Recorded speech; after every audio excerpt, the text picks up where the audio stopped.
မင်္ဂလာပါတီချယ်တို့ရေရောက်ပြီလားရှင်မင်္ဂလာညာချမ်းလေးပါနော်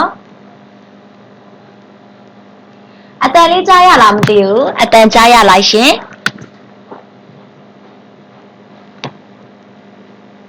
တီချယ်တို့အိမ်စာလေးတွေလုပ်ထားတာတွေ့ပါတယ်ကျမတချို့စစ်ဖို့ကြံသေးလို့နော်တီချယ်တို့ကိုအားလုံးစစ်ပြီးလို့ရှိရင်ပြန်ပြီးတော့ remark လေးရေးပေးမယ်နော်ဟုတ်ကဲ့မင်္ဂလာပါရှင်မင်္ဂလာညာချမ်းလေးပါဒီနေ့တော့ line ကောင်းပါစေလို့ဆုတောင်းအောင်မယ်နော်ချယ်တို့နေခင်ကတည်းကတော့ line လေးတော့နည်းနည်းကြတယ်ဟုတ်ကဲ့ကြားရပါတယ်ဟုတ်ကဲ့ပါတီချယ်တို့ရေရှေ့တစ်ဘက်ကလေ level 3မှာ multiplication လေးတီချယ်တို့ရလားဒီနေ့ကလေကျမတို့တွေအစပိုင်းမှာ multiplication လေးနဲ့တီချယ်တို့ကိုပြန်ပြီးတော့လေ့ကျင့်ပေးမယ်နော်ဟုတ်ကဲ့ good evening ပါရှင်တီချယ်နေမကောင်းလို့ပါရှင်ဟုတ်ကဲ့တီချယ်ရေနေမကောင်းမှုဆိုရင်တီချယ်ခွင့်ယူလို့ရပါတယ်ပြီးတော့မှနေကောင်းတဲ့အချိန်ကျမှ record လေးပြန်ကြည့်ပြီးနားမလည်တာလေးတွေရှိရင်မေးပေးပါနော်ဟုတ်ကဲ့ပါတီချယ်တို့မင်္ဂလာပါတီချယ်တို့ရှင်ကဲဒီနေ့ကတော့လေကျမတို့တွေ level 4လေးတွားမယ်နော် level 4မှာကကြတော့ division ဖြစ်ပါတယ်အစားပါအစားရဲ့အခြေခံလေးပေါ့နော် division လေးကိုမတွားခင်မှာကျမတို့တွေ level 1 2ကအပေါင်းအနှုတ်လေးတွေရဲ့ level 3ကအမြောက်လေးတွေရဲ့တီချယ်တို့ကိုပြန်ပြီးတော့ revision ပြန်ပေးမယ်နော်ဟုတ်ကဲ့ပါတီချယ်ဟုတ်ကဲ့ပါနားပါနော်တီချယ်မင်္ဂလာပါတီချယ်ရေကဲကျမတို့တီချယ်တို့နည်းနည်းလေးစောင့်လာအောင်မယ်နော်လူလေးနည်းနည်းစုံတော့မှကျမစပေးပါမယ်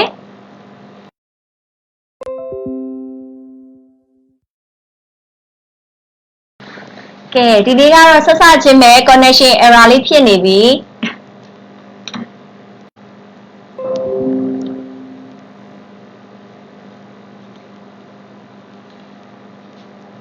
ဟယ်လိုကဲဒီနေ့ကတော့လေဆက်စဝင်တာနဲ့ connection error ပြနေတယ်ဒါပေမဲ့စိတ်မပူနဲ့နော်တီချယ်တို့အကယ်၍ဒီ OBS ကနေပြီးတော့ line မရဘူးဆိုရင် yo live လေးကနေလွှင့်ပေးမယ်နော် yo live ကနေလွှင့်ပေးမယ်နော်ချယ်တို့level 3အတွက်ကခလေးတွေအလီရမှအဆင်ပြေမှာပေါ့ဟုတ်ပါတယ်တီချယ် level 2လောက်ကတည်းကခလေးလေးတွေကိုလေအလီလေးတွေလေ့ကျင့်ပေးထားပါနော်အလီလေးတွေ1က2ကနေ9အထိကြက်ထားမယ်ဆိုရင်အဆင်ပြေတယ်နော်2ကနေ9အထိဆိုအဆင်ပြေပါတယ်ဟုတ်ကဲ့ပါရှင်ဒါဆိုလို့ရှိရင်ကျမတို့တွေတီချယ်တို့လည်းနည်းနည်းလေးစုံပြီဆိုတော့ကျမတို့အရင်တုန်းက level 1 2တုန်းကသင်ခဲ့တဲ့အပေါင်းအနှုတ်လေးတွေကနေစပြီးတော့သွားမယ်နော်အကယ်၍လေ live ကြသွားလဲစိတ်မပူနဲ့နော်ကျမရိုးရိုး live ကနေပြန်လာခဲ့ပါမယ်နော်အခုကတော့ line အဆင်ပြေနေပါသေးတယ်ဟုတ်ကဲ့ပါရှင်ဆိုတော့ cherry ရေအပေါင်းအနှုတ်လေးတွေကနေစပြီးသွားမယ်နော်ပြီးတော့လေကျမကို messenger နေတချို့ပုံစာလေးတွေနေထားတာလေးတွေရှိတယ်အဲ့ဒါလေးတွေကိုဒီနေ့ live မှာတခါတည်းပြပြပေးမယ်နော် class ပြီးခံဒီမှာကျမပြပြပေးမယ်နော်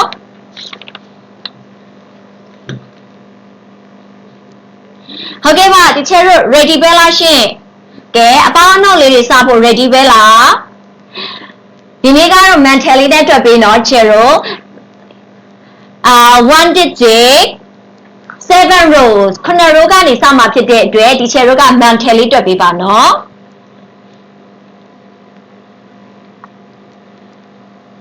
ဟုတ်ကဲ့ပါဒါဆိုရင်အစစ်တစ်ဖြစ်မယ်လို့ထင်ပါတယ်နော်ကျွန်မမေးခွန်းလေးစခေါ်ပါမယ် number 1 question 6 plus 5 6 plus 4 minus 6 2 9 answer is number 1 မေးခွန်းလေးနောက်တစ်ခေါက်ခေါ်ပေးပါမယ်6 plus 5 6 plus 4 minus 6 2 9 answer is ချယ်တို့ရေ number 1အဖြေလေးကဘယ်လောက်ရလဲရေးပေးပါဦးသူကလေlittle friend big friend miss family တွေအကုန်ပါတယ်နော်30 လားတီချယ်ကဲအဖြေမှမပြောသေးဘူးနော်မပြောသေးဘူးတခြားတီချယ်တို့ရောဘယ်လောက်ရတယ်လဲ30ပဲလား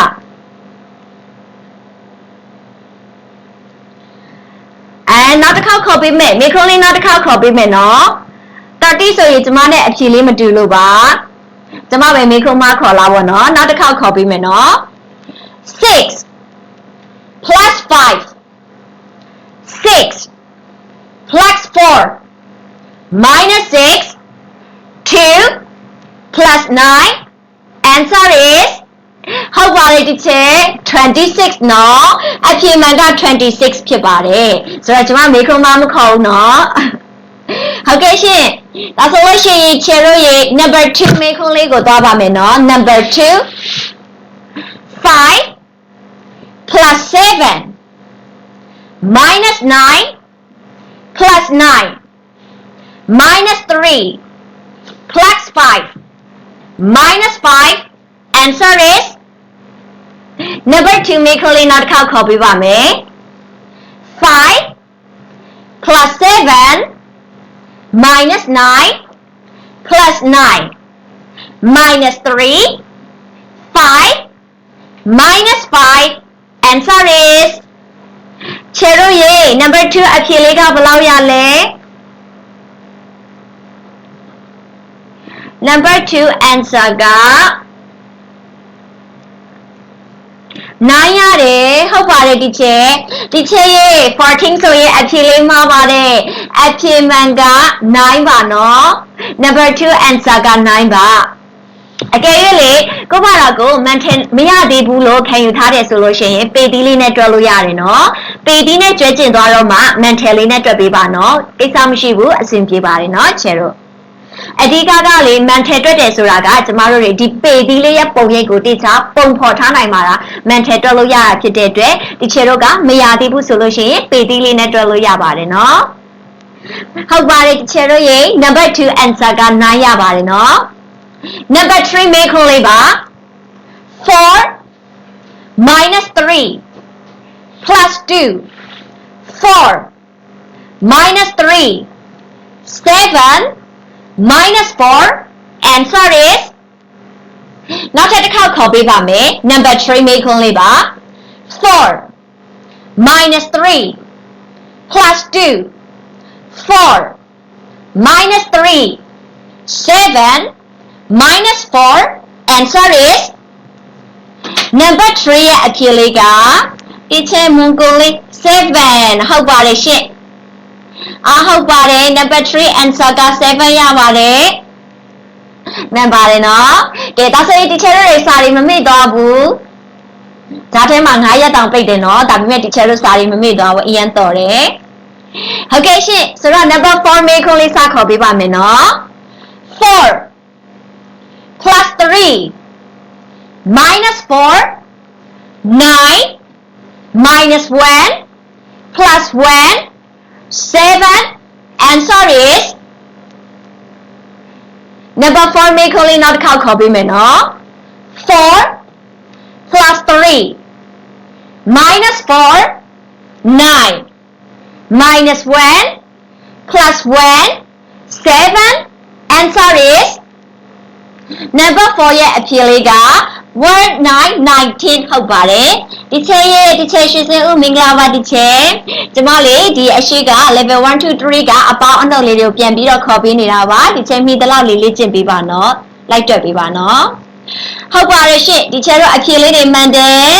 answer က19ရပါတယ်ဟုတ်ကဲ့ပါဒါဆိုရင် number 5မေးခွန်းလေးဆက်သွားမယ်နော် number 5 question 7 minus 3 plus 5 7 plus 7 5 9 answer is number 5မေးခွန်းလေးနောက်တစ်ခေါက်ခေါ်ပေးပါမယ်7 minus 3 5 7 plus 7 5 9 answer is teacher တို့ရေ number 5အဖြေလေးကရောဘယ်လောက်ရလဲ37ကဲခဏလေးနော်ချင်မှန်လားမလားပြောပေးမယ်နော်ကျွန်မစီမှာတခြားမှန်လေးတွေမတက်လာသေးလို့ပါ37ဟုတ်ပြီကဲမှန်ပါတယ် number 5 answer က37မှန်ပါတယ်ရှင့်အဖြေမှန်လေးက37နော်ဟုတ်ကဲ့ပါ ဆိုတော့ number 6 မေးခွန်းလေးကိုဆက်ခေါ်ပေးပါမယ် number 6 question 6 plus 9 when 8 minus 6 2 7 answer is number 6 မေးခွန်းလေးနောက်တစ်ခေါက်ခေါ်ပေးပါမယ်6 plus 9 when 8 minus 6 2 plus 7 answer is number 6 အဖြေလေးကရော number 6 answer က27 27မှန်ပါတယ်ဒီချက်မှန်ပါတယ်ရှင့်တချို့ teacher တို့လေ live မှာမမီပေမဲ့ record လေးတွေပြန်ကြည့်ပြီးတော့ comment မှာရေးထားတာလေးတွေတွေ့ပါတယ် teacher တို့စာလေးတွေပြန်ကြည့်ပေးတဲ့အတွက်ကျေးဇူးတင်ပါတယ်နော် teacher တို့ရေဟုတ်ပါတယ်ရှင့် number 6 answer လေးက27ဖြစ်ပါတယ်ဆိုတော့ number 7မေးခွန်းလေးကိုဆက်သွားပါမယ်နော် number 7 question 6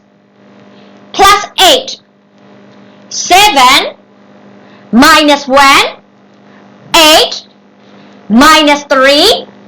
plus 4 answer is ဟုတ်ပါတယ်ဒီချက်ဘာမှမအော်ရင်ပေါင်းရမှာเนาะဒီချက်ပြပြပေးမယ်เนาะချက်အခု number 7မေးခွန်းလေးကိုကျွန်မဖြည်းဖြည်းချင်းခေါ်ပြမယ်เนาะ6 8 7 minus 1 8 minus 3 4ဘာမှအပေါင်းအနှုတ်တွေထည့်မခေါ်ဘူးဆိုရင်ပေါင်းရမှာနော်တချို့နေရာလေးတွေကကျမတို့ကလေခေါ်လို့ကောင်းအောင်လို့နားကြားလို့ကောင်းအောင်လို့ကျမတို့က plus လေးတွေထည့်ခေါ်တာဘယ်လိုနေရာမျိုးလေးတွေမှာလဲဆိုတော့ကျမရှေ့တစ်ခေါက်ကရှေ့တစ်ဘက်က live မှာတော့ကျမပြပြခဲ့ပြီးပြီဥပမာပေါ့နော်ကဏ္ဍတူတာလေးတွေ5 5ပေါင်းတဲ့အခါမျိုးမှာပဲဖြစ်ဖြစ်6 6ပေါင်းတဲ့အခါမျိုးမှာပဲဖြစ်ဖြစ်ပေါ့နော်အဲ့လိုအချိန်မျိုးမှာကျမတို့ကplus လေးတွေထည့်ခေါ်တယ်ပထမ5ကိုရိုးရိုးလေးခေါ်တယ်ဒုတိယ5မှာ plus 5ထည့်ခေါ်တယ်အဲ့လိုလေးပေါ့နော်နားကြားလို့ကောင်းအောင်လို့ကျမတို့က plus လေးတွေထည့်ခေါ်တာပါနော်ချက်ဟုတ်ကဲ့ပါရှင့်ဆိုတော့ number 7 answer လေးက29ရပါတယ်ဟုတ်ပါတယ်ဒီချက်တော့ရေးမှန်ပါတယ်နော်ဒါဆိုရင် number 8မေးခွန်းလေးဆက်သွားမယ်နော်6 plus 5 4 minus 4 7 plus 8 7 answer is number 8မေးခွန်းလေးနောက်တစ်ခေါက်ခေါ်ပေးပါမယ်6 plus 5 4 minus 4 7 8 plus 7 answer is number 8အဖြေလေးကရောချယ်လို့ရေတက်လာပြီမှန်လေးတွေတက်လာပြီ number 8 answer က33ဖြစ်ပါတယ်33မှန်ပါတယ်ဒီချက်အလင်းက number 8ရဲ့ correct answer က33เนาะချက်ဟုတ်ကဲ့ပါရှင့်ဆိုတော့ number 9လေးကိုဆက်ခေါ်ပေးမယ်နော်ဒီချက်စွစွ line မရလို့အခုမှဝင်ရတယ်ရတယ်ဒီချက်ကျမဒီနေ့ level 4လေးကိုမစရသေးဘူးအရှိက level 1 2 3ကစာလေးတွေကိုပြန်ပြီးတော့ practice လုပ်ပေးနေရနော်ချက်မိတလောက်လေးလိုက်လုပ်ပေးပါနော်ဟုတ်ကဲ့ပါရှင့်ဆိုတော့ number 9မေးခွန်းလေးကိုဆက်ခေါ်ပေးပါမယ်နော်1 plus 3 7 minus 7 5 plus 5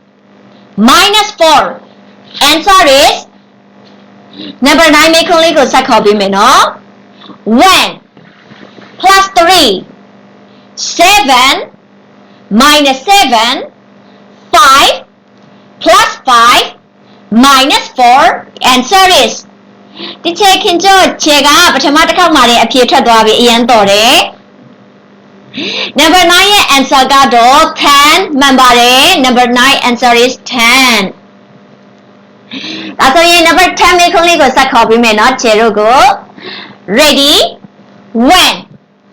plus 9 minus 7 3 minus 1 minus 2 plus 8 answer is နောက်တစ်ခေါက်ခေါ်ပေးပါမယ်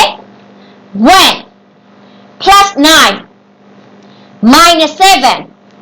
3 minus 1 minus 2 plus 8 answer is number 10ရဲ့ answer ကတော်လိုက်တာချက်ချင်းအဖြေတက်လာတယ်နော်11မှန်ပါတယ်ရှင့်မှန်ပါတယ်ဆိုတော့ချေတို့ရေ number 1ကနေ10အထိမှာမှတ်မိလိုက်တဲ့မေးခွန်းလေးများရှိမလားကျမကိုပြပြပေးပါနော်ပြန်ခေါ်ပေးပါမယ်ရှင့်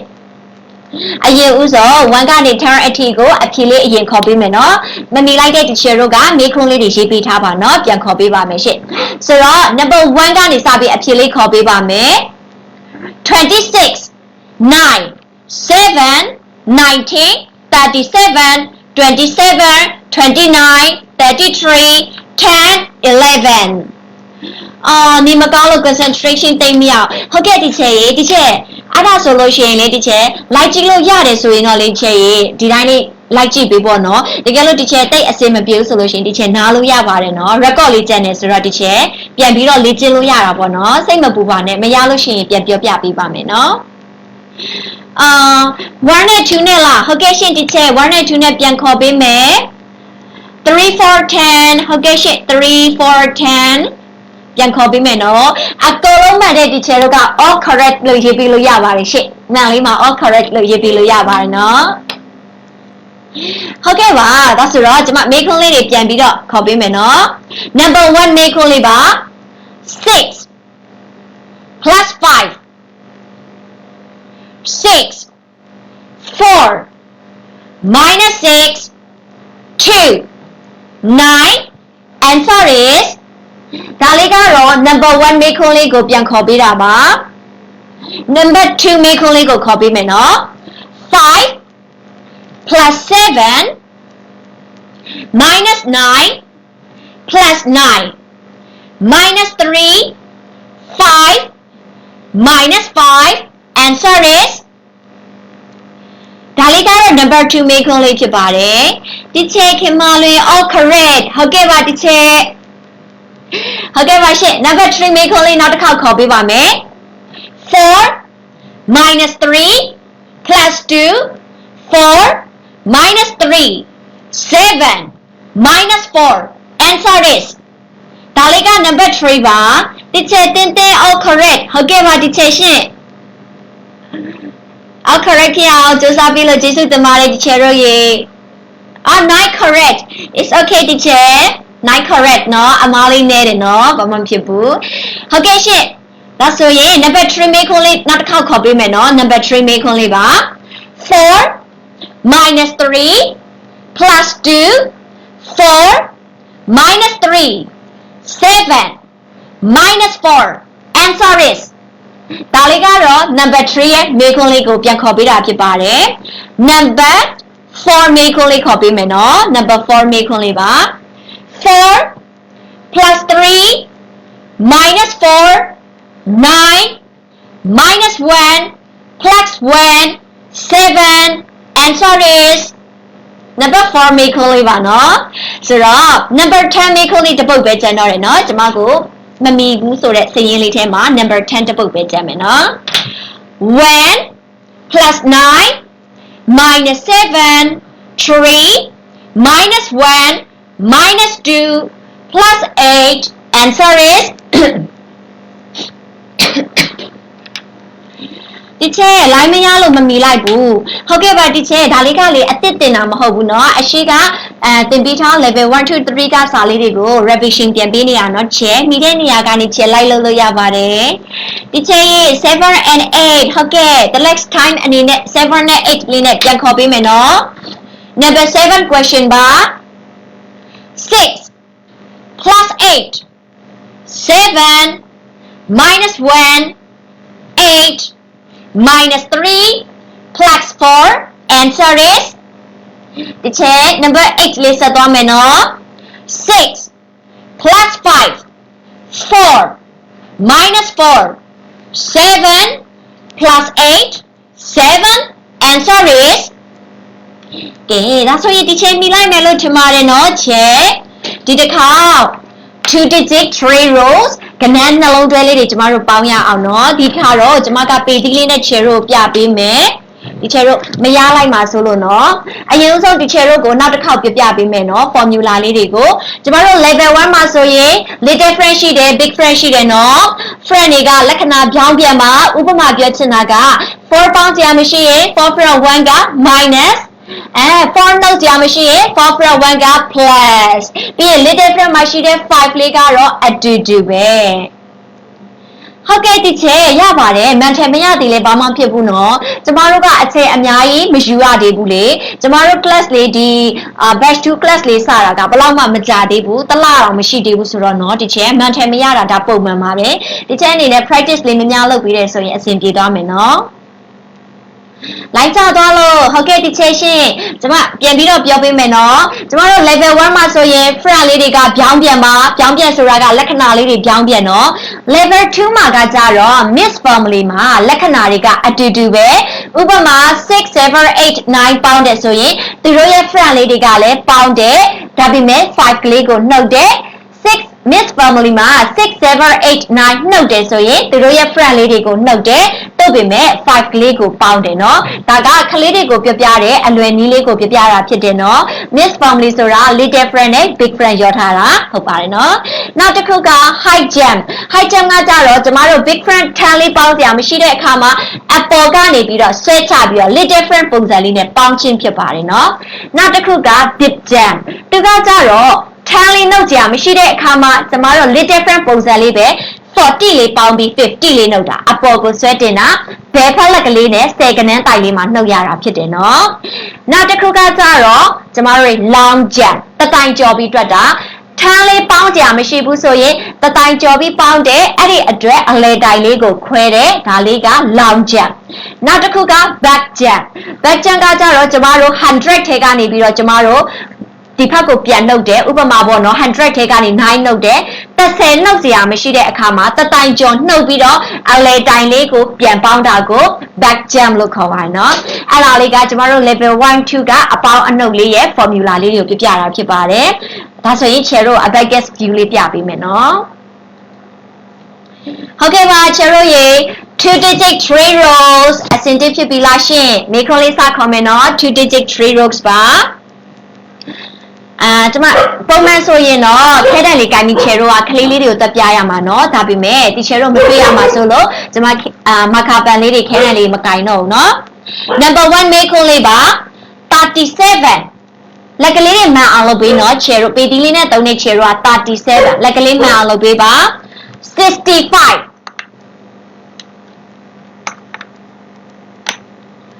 35 answer is နောက်တစ်ခါပြောပေးမယ်နော် number 1 make လေးနောက်တစ်ခါပြောပေးပါမယ်37 65 35 answer is 137ဟုတ်ပါတယ်ရှင့်ဒီချက်စစားဦးဒီချက်9နဲ့10နဲ့ကလေခုနကမေခွန်းလေးကိုပြောတာလားမသိဘူးเนาะကျွန်မမှတ်ပေးထားမယ်เนาะ class ပြီးခါနေကြရင်နောက်တစ်ခေါက်ပြန်ခေါ်ပြီးမယ်เนาะဒီချက်ကိုအခုကတော့2 digit သွားနေပြီဖြစ်လို့เนาะဟုတ်ပါတယ်ရှင့်137ဖြစ်ပါတယ်ဆိုတော့ချက်တို့တခြားရတယ်เนาะအပေါင်းနှုတ်လေးတခြားရတယ်เนาะ number 2 မေခွန်းလေးပါ87တကယ်တော့တပြိုင်တည်းပေါင်းမှာเนาะကျမတို့ abacus ကကြီးနေတဲ့အတွက်လက်ကမဆန့်လို့တစ်ခုချင်းစီပေါင်းတာတပြိုင်တည်းပေါင်းရမှာเนาะ87 minus 75 96 answer is နောက်တစ်ခေါက်ပြန်ပြပေးပါမယ်87 minus 75 96 answer is number 2ရဲ့အဖြေလေးကရော108မှန်ပါလေရှင့်108ဟုတ်ကဲ့ပါ number 3လေးဆက်သွားမယ်နော် number 3 မေးခွန်းလေးပါရှင်43 plus 43 minus 18 answer is number 3 မေးခွန်းလေးနောက်တစ်ခေါက်ပြပေးပါမယ်43 plus 43 minus 18 answer is number 3 လေးညီလိုက်လား number 3 answer က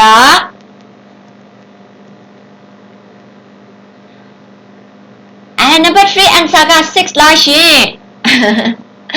68ပါနော် number 3ရဲ့အဖြေမှန်လေးက68ဖြစ်ပါတယ်68ပါ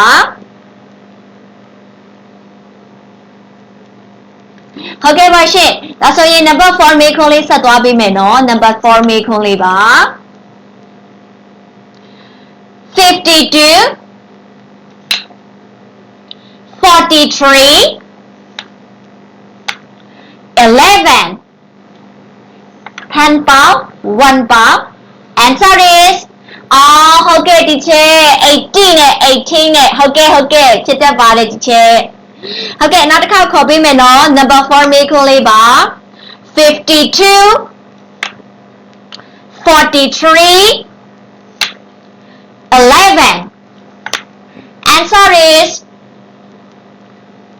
number 4ရဲ့အဖြေလေးကတော့106ဖြစ်ပါတယ်106ပါနော်teacher ຫນွေဦးမြင့်ငယ် teacher ရဲ့အစာအိမ်အောင်နေလို့ဟုတ်ကဲ့ teacher ရပါတယ်နော်ရပါတယ် teacher နားပါ record လေးပြန်ကြည့်ပြီးမှလေအဆင်မပြေတာရှိရင်ပြန်မေးပါနော် teacher ဒီရက်ထဲတော်တော်နေမကောင်းဖြစ်တယ်နော် teacher တို့ကြည့်စိုက်ကြပါရှင်ဟုတ်ကဲ့ဒါဆိုရင်106 number 4လေးရတယ်နော် number 5 မေးခွန်းလေးဆက်သွားပါမယ်62 21 minus 52 answer is number 5 မေးခွန်းလေးနောက်တစ်ခေါက်ခေါ်ပေးပါမယ်62 21 minus 52 answer is number 5ရဲ့အဖြေလေးကရော31မှန်ပါတယ်ရှင်31မှန်ပါတယ်ဆိုတော့ teacher တို့ရေကျွန်မပေသီးလေးနဲ့မပြဘူး show finger လေးနဲ့ပြပြီးမယ် teacher တို့ကိုအချင်းပြေမယ်လို့ထင်ပါတယ်နော် show finger လေးနဲ့တောင်းမယ်နော် number 6မေးခွန်းလေးပါ10 97 46 answer is နောက်တစ်ခေါက်ခေါ်ပေးမယ်နော်10 97 46 answer is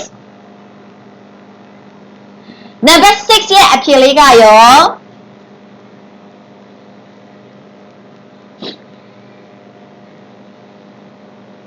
153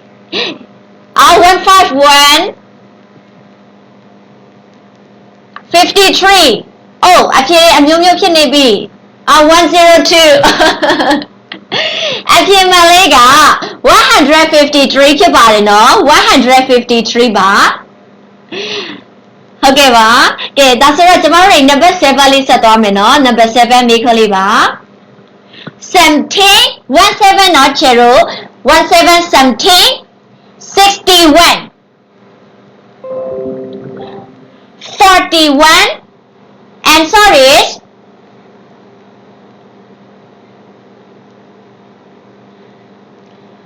ချေရိုရေမိလိုက်လားခဏလေးနော်ချေရိုအတန်ဝင်နေလို့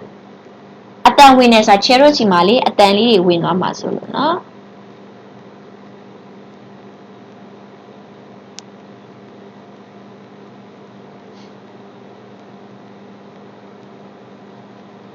ဟုတ်ကဲ့ပါဆိုတော့ခုနပုံစာလေးက119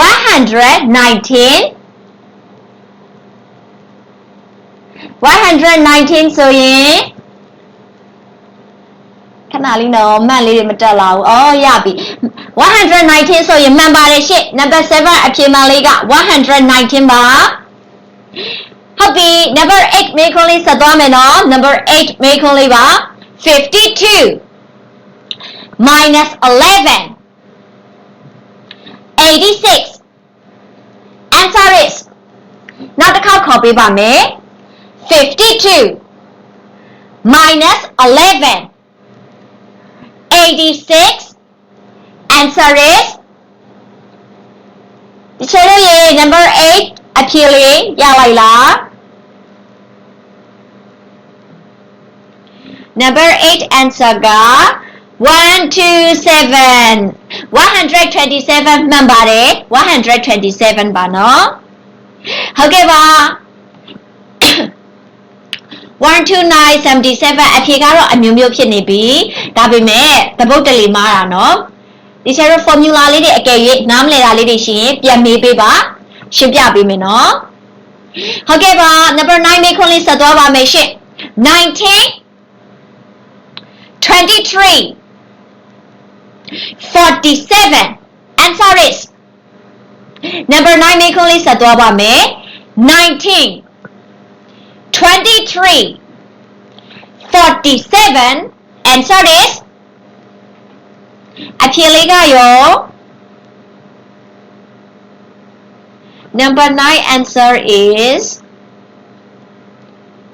89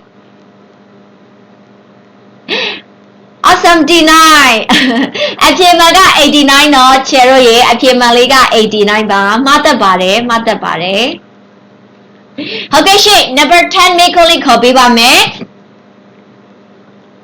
29 minus 21 32 answer is လွယ်လွယ်လေးပဲเนาะဒီတစ်ပုဒ်ကပြန်ပြောပေးမယ်เนาะ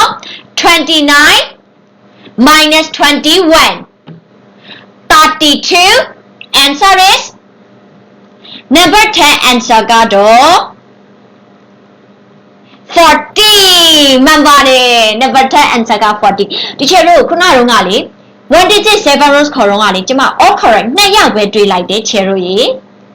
အခုတော့ 2 digit 3 rows မှာဘယ်နှယောက်မှန်တယ်လဲเนาะချေတို့မှန်ပြီးအောင်เนาะကျမ1ကနေ10အထိအဖြေခေါ်ပါမယ်မမီလိုက်တဲ့ teacher တို့ကမေခွန်းလေးတွေရေးပေးထားเนาะမေခွန်းလေးတွေမမီလိုက်တဲ့ teacher ကရေးပေးထားပါပြန်ခေါ်ပေးမယ်เนาะဟုတ်ကဲ့ရှင်ဆိုတော့ 2 digit 3 rows ရဲ့အဖြေလေး10ပုဒ်ကိုခေါ်ပေးပါမယ်137 108 68 106 31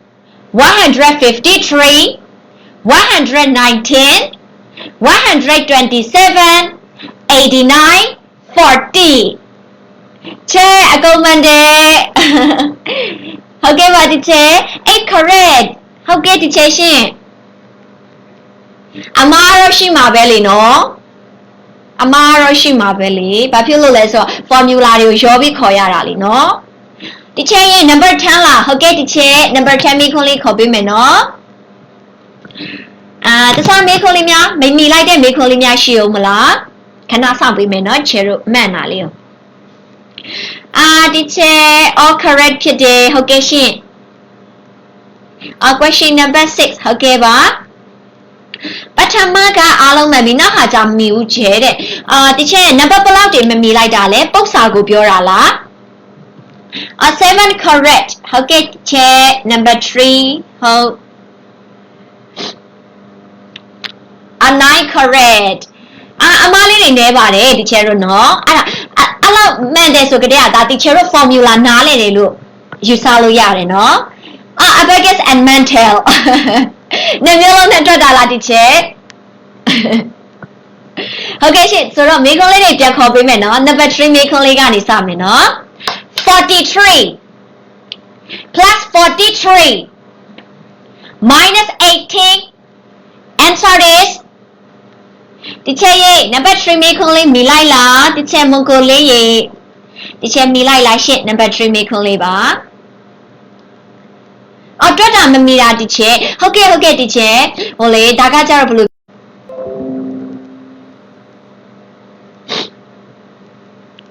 ခုနက connection လေး disconnected ဖြစ်သွားလို့ပါချယ်ရိုရေ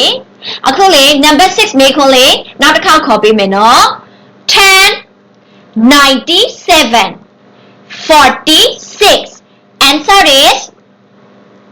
ဒါလေးက number 6မေခွန်းဖြစ်ပါတယ် number 10မေခွန်းလေးခေါ်ပေးမယ်နော်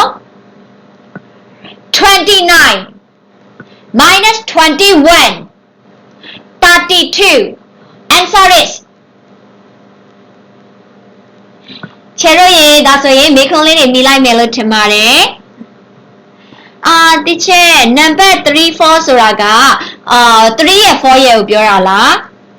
3နဲ့4နဲ့လားပြန်ခေါ်ပြီးမယ်နော်ဒီချက်3နဲ့4လေးနဲ့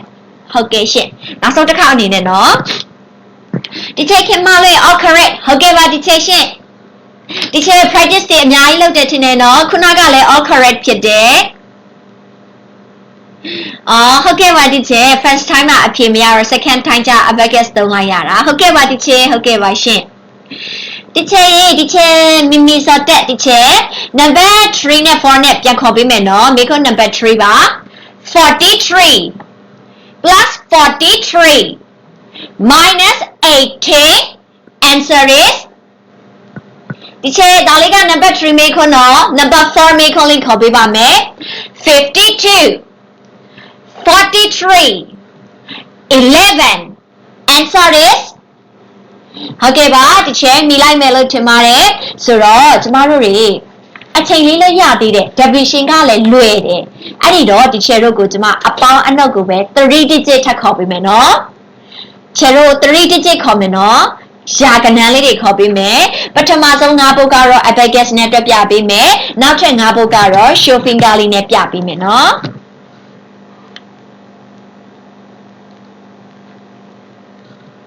ဟုတ်ကဲ့ပါ3 digit အတွက် ready ပဲလားချယ်တို့ရေဒီချယ်တို့ ready ဖြစ်ပြီဆိုရင်စာပြီးတော့ခေါ်ပေးမယ်နော် number 1 မေးခွန်းလေးပါ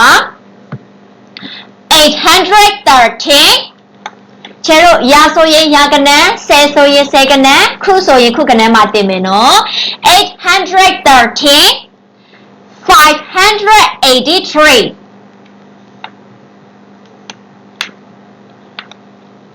minus 645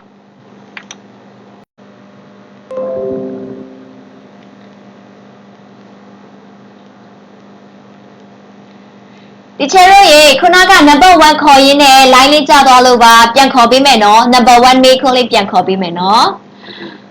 ဒီချေပေါင်းရေခုတိုင်ကနေ10ရာအဲ့လိုအစင်လိုက်သွားမှာမဟုတ်ပါဘူးline ကျသွားတယ်